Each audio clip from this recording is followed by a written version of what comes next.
I'm going to tell y'all a story about my girlfriend, Lacey. She had recently moved into her new house. She was living there for about a couple of months. Her uncle had called her, and he said, I hadn't seen you in a good while. I would like to see you. She said, well, you could come over to my house. I just moved, and y'all could come over. So she gave him the address. He came over to the house. So they were having a good old time, talking it up. She fed them. When it was time for them to leave, he said, well, I guess we're going to have to leave. And he was saying, it's dark. I don't really like driving in the dark. He was like throwing hints here and there. So she said, well, why don't you just stay overnight? It's not an issue. Her daughter would take the son's room, and he could stay in one of the downstairs bedrooms because she had 2 bedrooms downstairs and 2 bedrooms upstairs. So he said, that's cool. We'll just go ahead and stay that the other night. That it was Friday. So when Saturday came, he came up with an excuse like, we have some more people to visit. Do you mind if we just stay until Monday? She said, sure, that's fine. You can stay until Monday. So, they stayed until Monday. So on that Monday, she went up to her room and she was doing something, I don't know. And she sat on her chair. I don't know what she was doing, but she fell asleep in her chair. She heard a voice saying, wake up. Wake up. Go check on your children. Wake up. She didn't know if she was dreaming or not, so she opened her eyes and she saw this man standing in front of her. She said the man had a big afro. He was tall. He was dressed like he was from the 70s. He had a polyester top on, bell-bottom pants, and these platform shoes. She jumped and she said, who are you? He said, go check on your kids. At that, he turned around and walked into her closet and closed the door. So she's looking around. She didn't know if she was still dreaming or what was going on. So she got up and she went in the closet and opened it. He wasn't there. So she immediately ran downstairs to see what's going on because he kept telling her to check on her kids. So she went down there. Nothing was out of place. Her uncle was sitting on the sofa. The wife was in the bedroom and nothing was going on. So she went back upstairs, and by that time her husband was there. Her cousin had called her on the phone. She was telling the cousin, like, Uncle Lewis is here, and the cousin said, you mean to tell me Uncle Lewis is there at your house? She said, why? She said, he's a pedophile. You better get that man out of your house. He done molested his own children, and now he's starting to molest his grandkids. Get that man out your house. So she called her husband to come upstairs. She told him about what happened with the guy coming out the closet and then what the cousin said. Her husband went downstairs. They told him politely. They said, look, you have to leave. It's time for y'all to go. We let you stay over the weekend. It's Monday. You have to leave. So they packed up their stuff and left. So she was just trying to figure out who the guy was. And I said to her, I said, you sure you didn't dream all of that? You sure it wasn't a dream? She said, no, because he actually woke me up. I woke up and I saw him. I said, well, has anything else ever happened at that time? I said, has anything else strange ever happened in the house? She said, no. She said, the only thing is that she noticed that her daughters would keep their room door open. She thought that was strange. And I'm like, that is strange, because what teenager do you know that keeps their bedroom door open? Like when I was a teenager, me and my sister, we kept our door closed. Our brother, he kept his bedroom door closed. And even my daughter and her friends, they kept their bedroom doors closed. That was kind of strange. So she asked them, why do y'all keep your bedroom doors open? And they said that when they close the bedroom doors, they see like a shadow moving back and forth in front of the door. They'll see like the shadow of their feet underneath the door. It'll just go back and forth almost all night long, back and forth. So they'll just keep the door open. When they open the door, they don't see the feet, the figure, or anything. So she's trying to figure out who that guy was. She had no clue. Because the thing about it is the lady that owned the house had been living in that house for like 50 years. And the lady who lived in the house was white. The whole area was like strictly white area. So she's trying to figure out, did that guy or did that family ever live in that house? When did they live in that house? Because it was a small southern town. She didn't understand, unless it was just a spirit that came out the blue to warn her. That's the story. Thanks for tuning in. Please like and subscribe. You guys want to hear a creepy, spooky story as I garden? It's that time. I'm halfway through my mom chores, so I need to. And it's about a mimic, I believe. That's what I heard. We'll just jump right to the story. So this happened on a Wednesday, and I was actually in the garage, and that's why I'm telling it, because every time I come out here, it reminds me. Yeah. Anyways. So, it's cold out here, and there's no heat. So, anyways, I'm trying to do this fast. Anywho. So, just like right now, I'm out here, taking a little me time, because we don't smoke in the house or anything like that. And on Wednesdays, my 5-year-old who goes to kindergarten is home on Wednesdays. Why they don't have school on Wednesdays? It's some kind of like teacher thing. I don't know. I don't ask questions. I just follow the rules. Well, this day, I also didn't have a phone at the time, or I would have said this a whole lot sooner. But anyways, so it's like mid-October, at least. It's like a couple weeks before Halloween. And so I'm out here, by myself. And mind you, it's just me and her home. She's in the living room watching TV. So, I tell her, hey, I'm going to go to the garage if you need anything. You know where I am. And yes, normally she'll just come knock and say, hey, Mom. No problem. Well, I'm out here for maybe about 15 minutes enjoying my gardening, watching a few videos on the laptop. And all of a sudden I hear, Mom? I don't say anything. I don't really think about it. I just get up and I go see what she wants.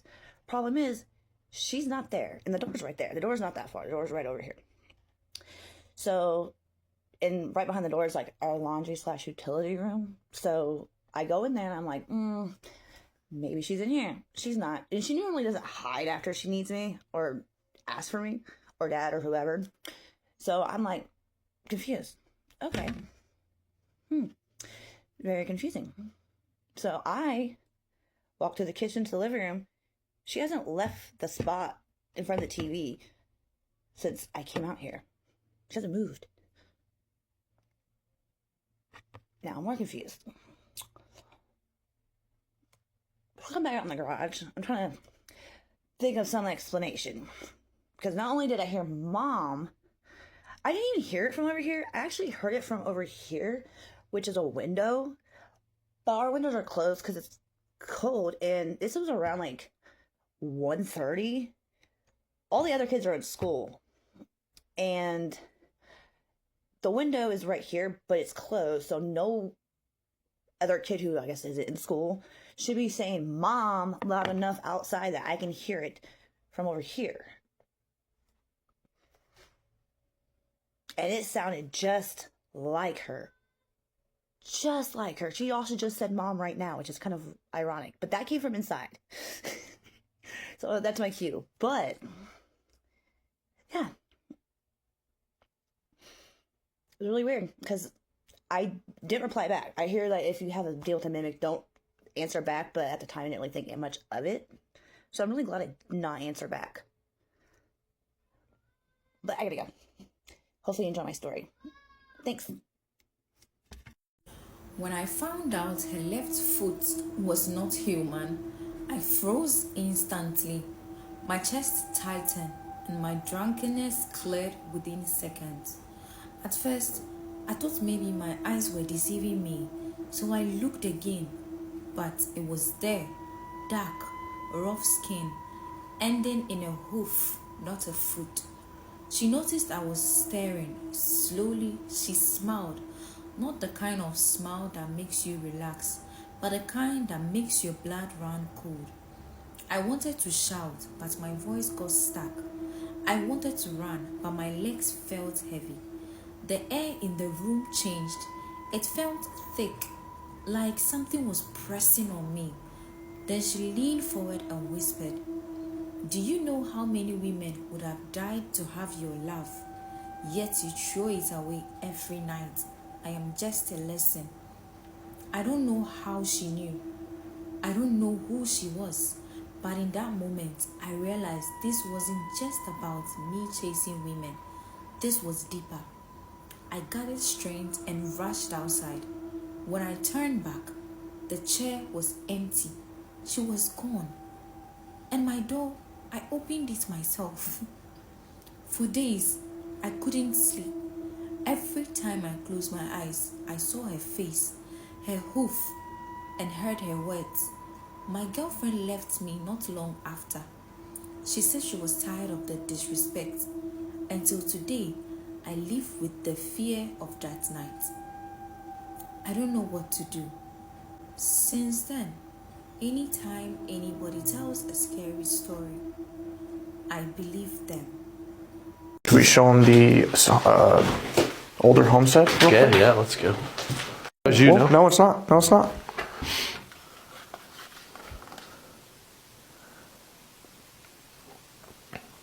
Was that you? Yeah, that's on either side. They went to both. Yeah. This right here is one of the scariest and most disturbing jinn stories you will ever hear.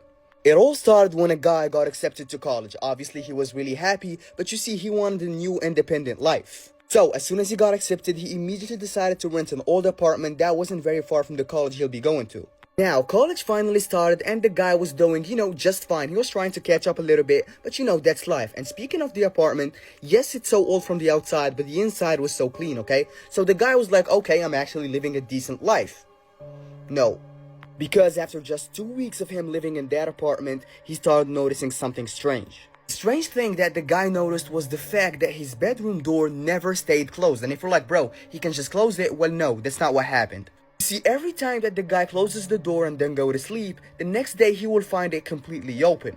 Even tried to put a table in front of the door so it can't be open, but no, the next day, same thing. The table was pushed and the door was open. Oh, this was really weird. Even the guy couldn't explain what was happening and started questioning himself. It was like, okay, you know what? Today I'm not sleeping and I will see what happens.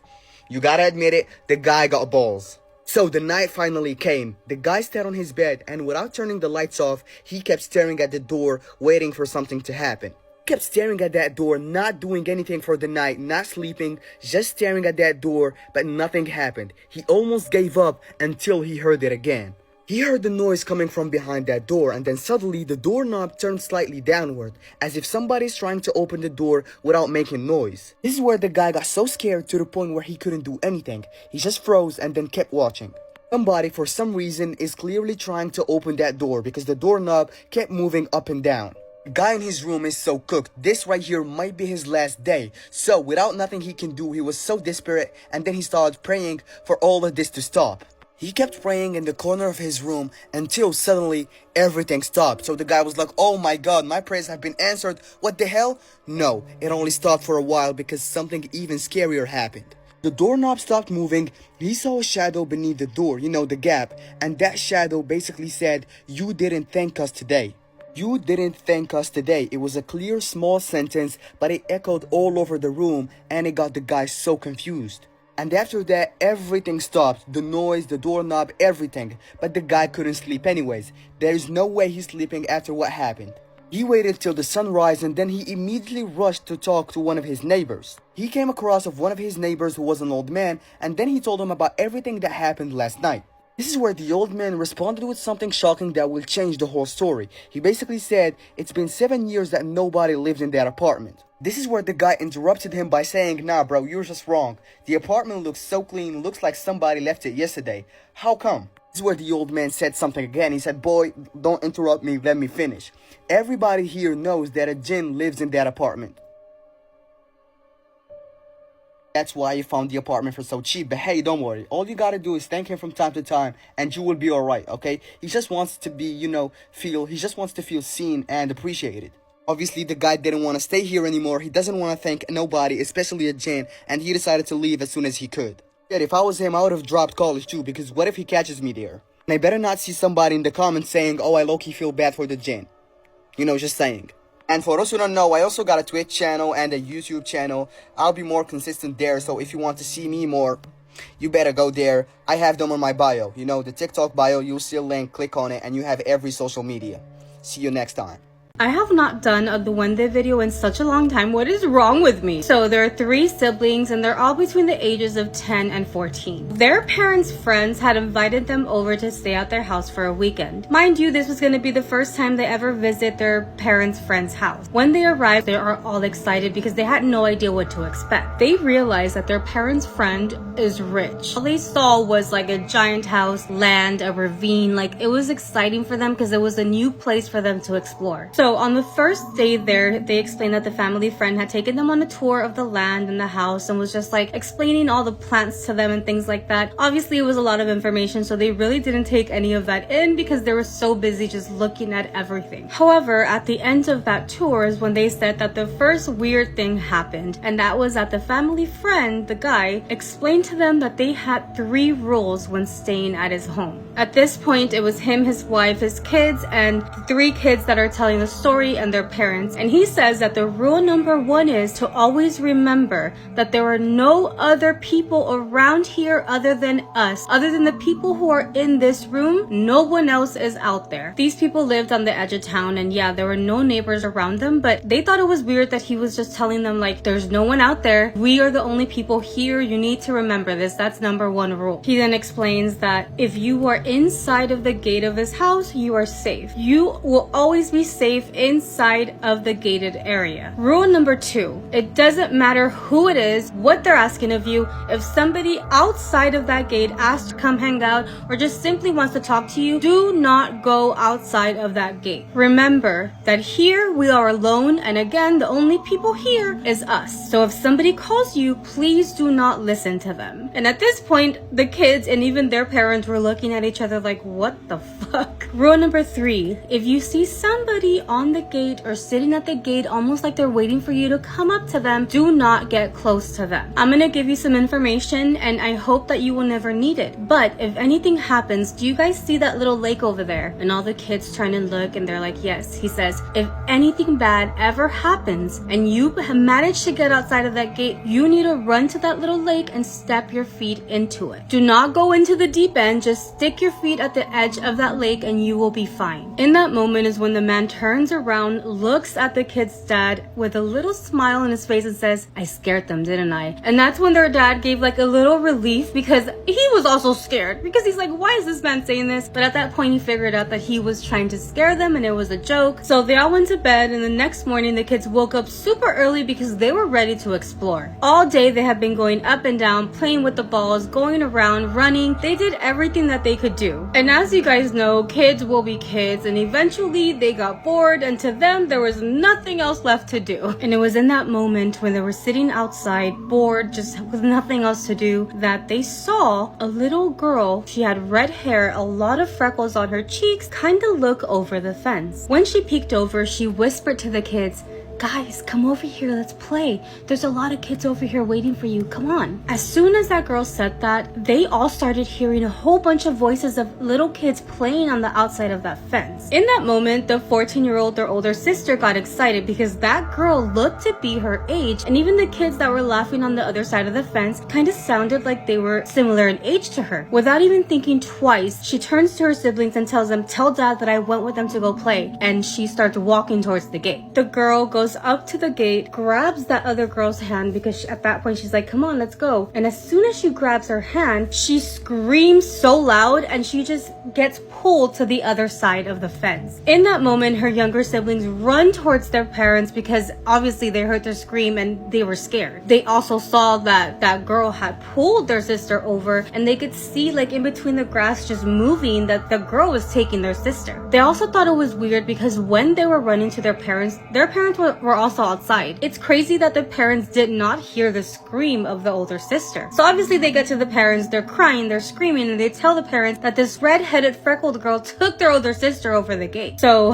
very calmly, the owner of the house, the guy that gave him the tour, the family friend, gets up, gets the girl's dad and the older sibling of the girl and tells them, come with me, let's go inside. Obviously the dad's like, what do you mean let's go inside? We need to go for the girl. And he was like, just wait, just calm down, let's go inside. As they're walking in, the dad sees that he has like a whole bunch of guns just like stacked on a wall. However, the man doesn't go for the guns and the dad's like, hello, are we gonna get the guns? And the owner of the house was like, no, that is not gonna help us. At that point, the owner of the house was like, listen, relax. If she listened to the rules that I gave her, she's gonna be fine. We need to do this the right way. Just give me a second. This man grabs 3 sacks and in the sacks, he puts candy, salt, and then more candy. He hands it to the kid, hands one to the dad, and he gets one for himself. He tells them, do not let go of that sack. You're gonna have to have that with you the entire time, and that's how we're gonna get your daughter back. By this point, the dad, that the girl's father was like, this guy is fucking crazy. Like, my daughter's being taken, and you're putting salt and candy in a fucking bag. Like, what are we doing? What is going on? And the dad's friend's like, please trust me. We're gonna get her back. Everything's gonna be fine. Just do what I say. So they end up getting into this man's truck, and the dad at this point is worried because they're not even going the way that the daughter was taken. However, the guy, his friend, reassures him like, I know a shortcut. I know where they're taking her. We're gonna go this way. So they get to a point where they can no longer drive through and they had to get off and walk the rest of the way. Once they get off and start walking, they finally hear the girl screaming again. The family friend screams back at the girl, just telling her to stay put, that they're about to go get her, and they happen to go where the ravine is. At this point, the dad and the son have no idea what's going on. There's no rhyme or reason. They just know that they need to get the daughter. They finally get to where the girl is, and she has her feet ankles deep into the ravine, so obviously she did listen to what the man said. However, they did notice that she has bruises and like scratches all over her body. At this point, the family friend tells her, stay there, nothing's gonna happen to you, give me one moment. And he walks a little closer to the ravine where there was almost like a little cave entrance. When he gets to the entrance of that cave, he asks the dad and the son for those sacks. He throws the first one in and says, this is because you put us in danger. He throws the second sack in and says, this is so you don't bother us anymore. He gets the third sack and he throws it in and says, and this is because you mess with really good people. He turns around, gathers everybody up, the daughter, the friend, and the son, and he says, they're not gonna bother us anymore, let's go. As they're driving away, everybody is silent because at this point they're just like in shock, and that's when he turns to them. He says, the duendes of the ravine don't like salt. They don't like for anybody to ruin their candy. It's something that they hate, and the salt is gonna burn them, and they're gonna get burned because they're gonna try to eat those candies. And don't worry, nothing's gonna happen to your kids. They hate the water, which is why the kids were safe if they were to step foot in that river, in the ravine, wherever there's water. At this point, he turns to the little boy and he's like, remember that girl, the one that took her? And it was in that moment where the girl immediately responds and says, it wasn't a girl, that was not a girl. And the guy's like, hold on a second, I need to ask your brother, I need to make sure he understands. Did you see the girl's hands? And the boy was like, yes, they were full of mud, they were dirty. And the guy's like, it's because they live inside of that cave by the ravine. And that's when he turns to the girl and says, go ahead and tell your brother why that wasn't a little girl. And the girl turns to her brother and says, the second that I touched that girl's hand, her entire face changed and it was just an ugly creature looking thing, and the hands were really dirty and muddy and it was terrible. I just want to know why the fuck she didn't even think twice about leaving and going with that girl, even though I'm pretty sure all of that were part of the 3 rules, like don't go outside, don't go outside, don't go outside, we're alone, we're alone, we're alone. Why the fuck would she just go? She's 14. You can't even say like she was 6 or 7. Would you guys have gotten tricked? Because I don't feel like I would have. I would have been so scared. There's no way I would have gone to that gate. But then again, she had been playing with her siblings all day. Honestly, my siblings would have pushed. I would have jumped over the gate to get away from them. But anyway, what do you guys think? This is the story about the blind woman who could see ghosts. So this girl who was blind at birth lived with her father on a single ranch house. So because she was blind at birth, she had spatial awareness. Pretty much she knew how far apart everything was based on what she touched. One day in the living room, the blind woman was talking to a ghost named Ellie. So Ellie said to the blind woman her name and asked her why her face was so messed up. So the blind woman then asked, "Why is my face messed up? What's wrong with it?" And at that point, the father then heard the conversation and snagged the blind woman out of the room and said, "Who were you talking to?" The blind woman then replied, "I was speaking to Ellie," and then the father laughed. Over the course of the next few months, the blind woman started speaking to over 13 ghosts. And each time she would speak, her father would get very, very upset at her for speaking to ghosts. So one day, the blind woman fell in the kitchen and had to call the paramedics. And once the paramedics arrived there, she asked, "Can my dad come with me to the hospital?" The paramedic then replied, "Your dad's been dead for 6 years." Make sure to like for a part 2. What the fuck was that? Bro! What's going on around you? I don't know. I'm frozen. I am frozen. Did the window Sean. break? Good evening. I hope you understand what I'm about to tell you right now. Talking about the paranormal is actually something you have to be very careful about. Getting more into the paranormal and becoming very invested and fixated on the paranormal is also something you have to be very careful about. So the reason I stopped telling these stories for a bit was because, well, the best way I can explain it is this story I saw on Reddit literally 4 days ago that someone posted on the subreddit called The Truth Is Here. And it's literally a database for your nonfiction experiences with the unknown. Let's begin. So first of all, I'll tell you how this all even started. I have this habit. I like watching horror stuff, exorcism videos, paranormal tapes, all that. That night around 12 a.m., I was eating dinner and watching the full documentary on, I don't even want to say her name, but I'll put it right here. Quick summary of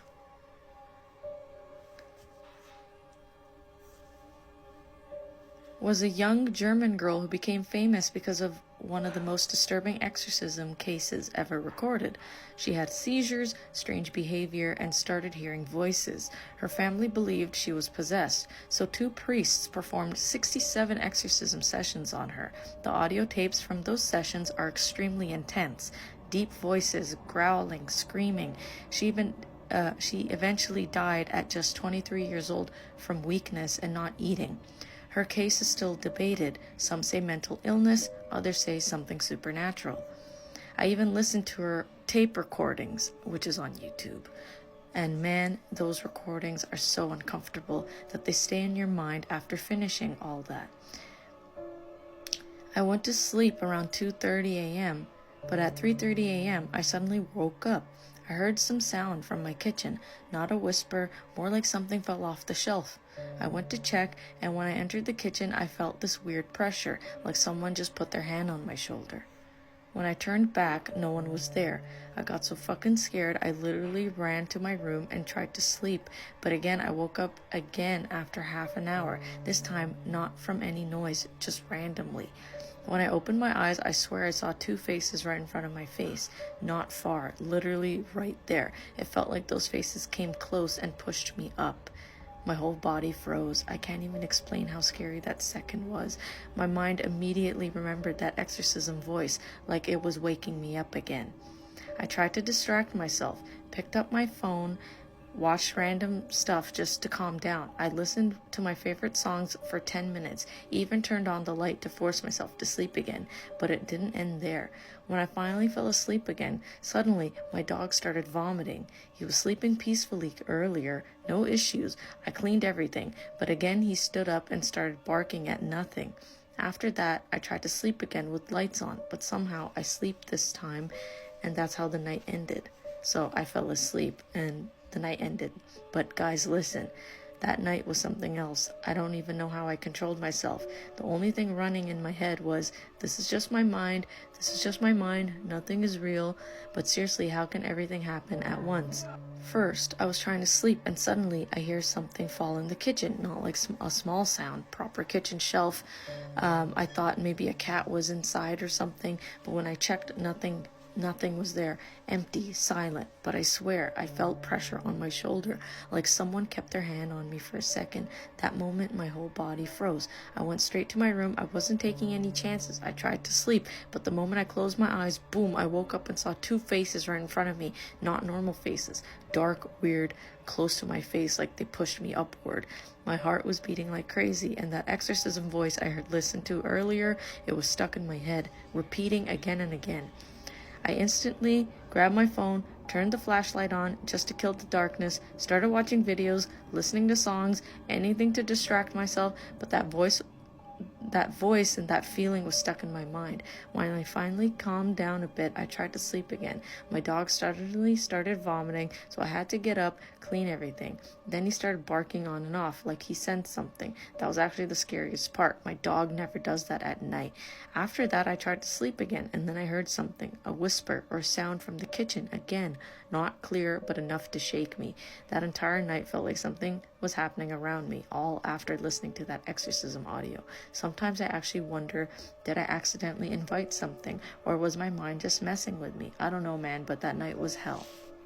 I genuinely believe this is a real story because it's posted on like a paranormal nonfiction, like experiences with the paranormal, and he posted this 4 days ago.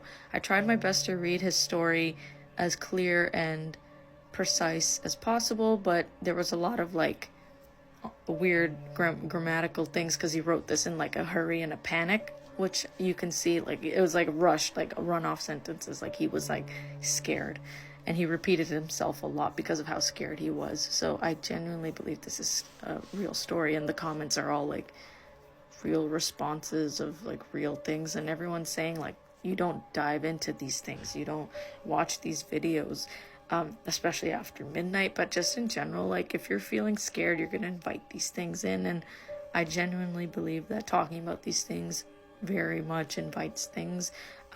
If you're watching it again and again and like you're very fixated on it, that's why I had to take some time off to not watch these things because of what kind of happened to him. So yeah, I hope you like this very real situation and story. I'll post his like username here so you can check out the link to the story. The subreddit is called The Truth Is Here. I'll see you guys in the next one, and stay spooky. People that have been to heaven and hell, part 1. Jordan Samuel believes that he's been to heaven and hell. When Jordan was 15, he was raised by a single mom because his parents had split up. Being a curious kid, he would always ask questions about God. Like, how does he exist? How could one man die for me? And every time he would get kicked out of class for questioning it. The third time he got kicked out, he said, I'm done. I'm never believing in God again. When his parents split up, Jordan for 4 years was doing bad behaviors. He would steal cars, street race, and drink and drive. After a while, he wanted to change his life, so he started working at an oil rig company. One day after work, Jordan decided to smoke. But he didn't know that what he was smoking was laced with other drugs. His heart started fluttering, and he went out. He said he started hearing screaming and people telling him to go back, run. He said it sounded like people were being tortured. All of a sudden, a bright hand reached out and grabbed him. He said that God started to judge him, and he felt horrible. The Lord hugged him and said, I forgive you. And he woke up. His girlfriend says he's in a better mood, he smiles more, and his personality has changed. Do you think he was visited by God, or was it one big hallucination? Like this video if you want a part 2 of people who've been to heaven and hell.